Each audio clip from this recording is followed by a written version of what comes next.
5 minutes ago, I woke up in this apartment. I don't know how I got here.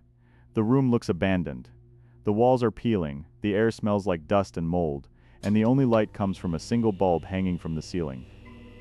It swings slowly back and forth, making the shadows in the room move. There's almost no furniture here, just an old wooden table in the middle of the room. And on that table, there's a voice recorder. Next to it lies a crumpled note. I remember picking it up and reading it again and again, hoping the words would somehow change. But they didn't. It says only 3 things. Do not open the door. And that's when I noticed the door. It stands at the far end of the room. Old wood, deep scratches across the surface. And underneath it, there's a thin black liquid slowly leaking onto the floor. At first I thought it was water. But then I heard something behind the door, breathing, slow, heavy. And now it sounds closer. 4 minutes ago, I tried to leave. I went straight to the front door of the apartment, hoping this was all just some kind of mistake. But it wouldn't open. The lock doesn't move. The windows aren't any better. Someone nailed wooden boards across them from the outside. That means whoever put me here didn't want me leaving. When I turned back into the room, something had changed. The door at the end of the room looked the same at first. Same scratches. Same black liquid on the floor. But the handle was slightly turned. I'm sure it wasn't like that before. And then I noticed the shadow. Right under the door.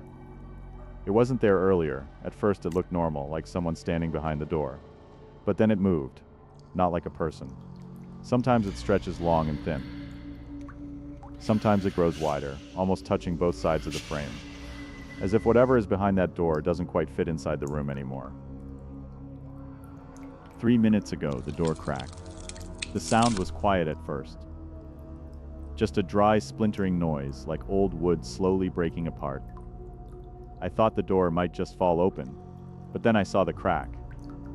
A thin line across the surface of the wood, and inside that crack there was darkness. I stepped closer. I don't even know why. Curiosity, maybe. Or maybe I just wanted to prove to myself that there was nothing behind it. So I leaned in and looked through the crack, and that's when something looked back. An eye, too large. The white of it almost black, like ink spreading through glass.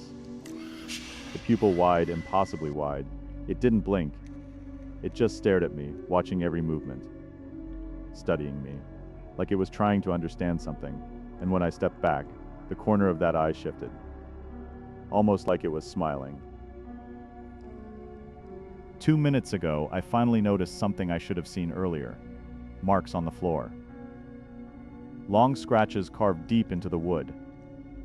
They start right under the door, and they lead across the entire room. Straight to the place where I woke up. Which means only one thing. This door has opened before. Whatever is behind it has already been inside this room. And maybe it was standing right next to me while I slept. Then the door cracked again, this time louder. Another piece of wood split open, and something slowly pushed through the gap. A hand. At least I think it's a hand. The fingers are far too long. The joints bend the wrong way. The nails scrape against the wood as they stretch into the room, feeling the air. Searching. Looking for something. Looking for me. And suddenly I realized something terrifying.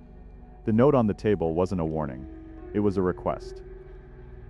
1 minute left. The door is barely holding together now. The cracks have spread across the entire surface, and the gap between the boards is wide enough to see into the darkness behind it. I can hear it breathing. Slow, wet, and very, very close. The eye is still watching me. The fingers are already inside the room, dragging slowly across the floor. And then something else appears in the opening. A face. Long, pale, and smiling far wider than any human face should. But the worst part isn't the smile. It's what the creature is holding. In its hand there's another note. Exactly like the one on the table. Same paper, same writing, same 3 words. Do not open the door, and that's when I finally understand. That message was never meant for me. One of us was supposed to stay on the other side. And somehow we switched places. Because right now the door handle is turning, and the door is opening from the inside.